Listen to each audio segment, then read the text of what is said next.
जय माता दी दोस्तों, कैसे हैं आप सब। दोस्तों बात कर रहे हैं 15 और 16 नवंबर की कि ये 2 दिन मकर राशि वालों के लिए कैसे रहने वाले हैं। इन 2 दिनों में मकर राशि वालों को क्या खुशखबरी सुनने को मिल सकती है, किन बातों में इन्हें सावधानी रखनी चाहिए। तो इन 2 दिनों का राशिफल जानने से पहले हम इन 2 दिनों का पंचांग जान लेते हैं।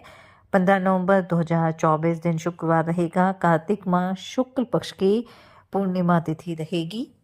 व्यतिपात योग रहेगा जो 7:29 तक रहेगा। उसके बाद वरयान योग प्रारंभ हो जाएगा। भरणी नक्षत्र रहेगा जो 9:55 तक रहेगा। उसके बाद कृतिका नक्षत्र प्रारंभ हो जाएगा। चंद्रमा मेष राशि में अभिजित मुहूर्त का समय रहेगा 11:44 से 12:27 तक। राहु काल का समय रहेगा 10:15 से 11:44 तक। अब बात करते हैं 16 नवंबर की। 16 नवंबर 2024 दिन शनिवार रहेगा। मार्गशीर्ष माह प्रारंभ हो जाएगा। कृष्ण पक्ष की प्रतिपदा तिथि रहेगी। परित योग रहेगा जो 11:46 तक रहेगा। उसके बाद शिव योग प्रारंभ हो जाएगा। कृतिका नक्षत्र रहेगा जो 7:28 तक रहेगा। उसके बाद रोहिणी नक्षत्र प्रारंभ हो जाएगा। चंद्रमा वृषभ राशि में अभिजित मुहूर्त का समय रहेगा 11:44 से 12:27 तक। राहु काल का समय रहेगा सुबह 9:25 से 10:45 तक। जैसा कि आप सब जानते ही हैं कि कार्तिक पूर्णिमा पर स्नान दान का विशेष महत्व होता है और इस दिन किए गए दान पुण्य के कार्य अक्षय पुण्य प्रदान करते हैं। और कार्तिक पूर्णिमा पर भगवान शिव की पूजा अर्चना करने से विशेष लाभ की प्राप्ति होती है। साथ ही साथ इस दिन धन की देवी माँ लक्ष्मी की पूजा करने की भी परंपरा है। कार्तिक पूर्णिमा को देव दीपावली के रूप में भी मनाया जाता है और ये कहा जाता है कि इस दिन गंगा में स्नान करने से आपकी सभी मनोकामना पूरी होगी। साथ ही साथ ये भी कहा जाता है कि इस दिन जो भगवान विष्णु हैं स्वयं हमारे बीच होते हैं और हमें आशीर्वाद देने के लिए तैयार रहते हैं। और इसी दिन सभी नकारात्मक शक्तियाँ भी समाप्त हो जाती हैं और जो सकारात्मक ऊर्जा का संचार होता है। इसलिए इस दिन गंगा तट पर दीपक जलाना चाहिए, दीपदान करना चाहिए और गंगा स्नान के बाद पीले वस्त्र पहनने चाहिए। पीले वस्त्र और पीले अनाज, पीली चीज़ों का दान करना चाहिए, जिसे बेहद लाभकारी माना जाता है। और ऐसा करने से हम लोगों के ऊपर भगवान विष्णु और माता लक्ष्मी की कृपा सदैव बनी रहती है। क्योंकि इसे देव दीपावली भी कहा जाता है तो इस दिन 8 मुखी घी का दीपक आप भगवान शिव के समक्ष जलाएं। साथ ही साथ घर और आंगन में 11 या 21 दीपक जलाएं। इससे आपको शुभ फल की प्राप्ति होगी। साथ ही 15 नवंबर के दिन ग्रह गोचर के दृष्टिकोण से भी बेहतरपूर्ण घटना होने वाली है, क्योंकि 15 नवंबर के दिन शनिदेव जो कुंभ राशि में विराजमान है वक्री अवस्था में है और मार्गी हो जाएंगे। और आप सब जानते हैं कि जब भी कोई ग्रह मार्गी होता है तो उसके फल देने की जो स्पीड है काफ़ी बढ़ जाती है। और मकर राशि पर तो शनि की 7.5 का अंतिम चरण चल रहा है, जो मकर राशि वालों के लिए बेहद लाभकारी रहेगा, क्योंकि जाते जाते शनिदेव आपको बहुत कुछ देकर जाने वाले हैं। और मार्गी होने के बाद शनिदेव का जो प्रभाव है आपके लिए काफ़ी पॉजिटिव रहने वाला है। साथ ही साथ 16 नवंबर को सूर्यदेव अपना राशि परिवर्तन करेंगे और वो वृश्चिक राशि में गोचर करने वाले हैं। और वृश्चिक राशि में सूर्यदेव का जो प्रभाव है वो मकर राशि वालों के लिए बेहद ही लाभकारी रहने वाला है, क्योंकि सूर्यदेव लाभ स्थान में विराजमान रहेंगे। और इस गोचर के परिणाम स्वरूप आपके जीवन में अचानक से धन लाभ होने की संभावना बनेगी। करियर कारोबार में आपको आपकी मेहनत का काफ़ी अच्छा रिजल्ट मिलने वाला है। वहीं घर परिवार में भी सुख शांति रहेगी। घर परिवार में किसी सदस्य को, आपकी संतान को कोई उपलब्धि हासिल हो सकती है और नौकरी पेशा लोगों की तरक्की के योग भी बनेंगे।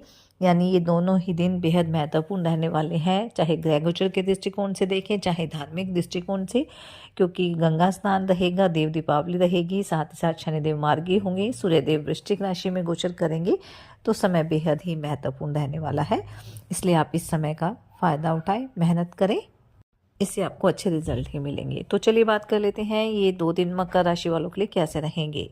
ये 2 दिन मकर राशि की सुख सुविधाओं में वृद्धि करने वाले साबित होंगे।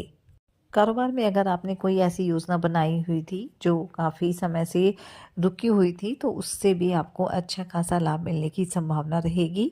साथ ही साथ इन 2 दिनों में आप अब कहीं घूमने फिरने भी जा सकते हैं, जहां आपकी किसी प्रभावशाली व्यक्ति से मुलाकात भी हो सकती है, जो भविष्य में आपके लिए काफ़ी फायदेमंद भी साबित होंगे।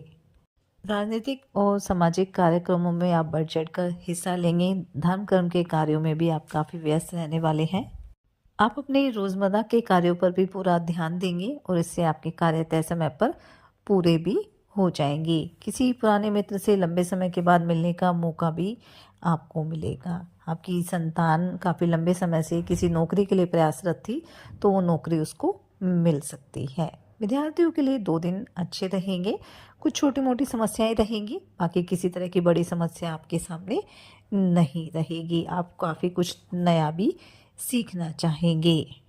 इन 2 दिनों में आपको अपने माता पिता का पूरा सहयोग मिलने वाला है, लेकिन साथ ही साथ इन 2 दिनों में आपकी माता का स्वास्थ्य थोड़ा कमज़ोर रह सकता है, इसलिए आपको उनका हर तरह से ध्यान रखना होगा। प्रेम संबंध आपके सामान्य रहने वाले हैं। थोड़ा-सा अगर आप समझदारी से चलेंगे तो आपको किसी तरह की समस्या नहीं होगी। करियर को लेकर या कारोबार को लेकर आपको यात्रा पर जाना पड़ सकता है। वैसे तो यात्रा सुखद रहेगी, लेकिन यात्रा के दौरान कुछ खोने या चोरी होने की संभावना बन रही है, इसलिए इस बात का आपको ध्यान रखना है। घर परिवार में किसी मांगलिक कार्यक्रम का आयोजन भी हो सकता है और हो सकता है उसकी जिम्मेदारी आपके ऊपर ही रहे। इन 2 दिनों में किसी कार्य की वजह से आप अपने भाई बहनों से सलाह भी ले सकते हैं, जो आपके लिए फ़ायदेमंद भी साबित होगी।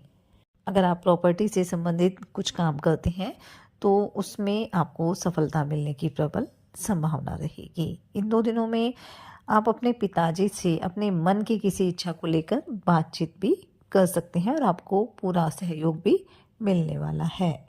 स्वास्थ्य की अगर बात करें तो स्वास्थ्य को लेकर वैसे तो कोई समस्या नहीं है, लेकिन जैसे मौसम बदल रहा है तो उसका प्रभाव आपके ऊपर पड़ सकता है, इसलिए खान-पान का ध्यान रखिए, योग ध्यान मेडिटेशन करते रहिए ताकि आपका स्वास्थ्य हर तरह से उत्तम बना रहे। दाम्पत्य जीवन आपका सुखद रहेगा। आप अपने जीवन साथी के लिए कोई गिफ्ट भी लेकर आ सकते हैं। आर्थिक दृष्टिकोण से वैसे तो ये 2 दिन अच्छे रहेंगे, लेकिन इस बात का ध्यान रखें कि अगर कोई आपसे धन उधार मांग रहा है तो इस समय आप उसे ना दें, क्योंकि उसके वापस मिलने की संभावना काफ़ी कम है। शेयर मार्केट में अगर आप इन्वेस्टमेंट करना चाहते हैं तो उसके लिए समय अच्छा रहने वाला है। नौकरी पेशा लोगों के लिए 2 दिन अच्छे रहेंगे, कार्य पूरे होंगे। बस थोड़ा-सा सहकर्मियों के साथ सामंजस्य बनाकर चलेंगे तो किसी तरह की समस्या भी आपके साथ नहीं होगी। तो कुल मिलाकर हम कह सकते हैं कि जो ये 2 दिन हैं वो मकर राशि वालों के लिए अच्छे रहेंगे, लेकिन साथ ही थोड़ी सावधानी भी बरतनी होगी। साथ ही सच्चे मन से आप ईश्वर आराधना करें। शनिदेव मार्गी हो रहे हैं, तो हनुमान जी और शनिदेव की पूजा अर्चना करें। सूर्यदेव भी राशि परिवर्तन कर रहे हैं, तो प्रतिदिन सूर्यदेव भगवान को तांबे के लोटे से जल दें। कार्तिक पूर्णिमा रहेगी तो स्नान दान अवश्य करें, इससे आपको लाभ की प्राप्ति होगी। ये 2 दिन आपके लिए मंगलकारी रहे, शुभता भरे रहे। इसी मंगल कामना के साथ जय माता दी।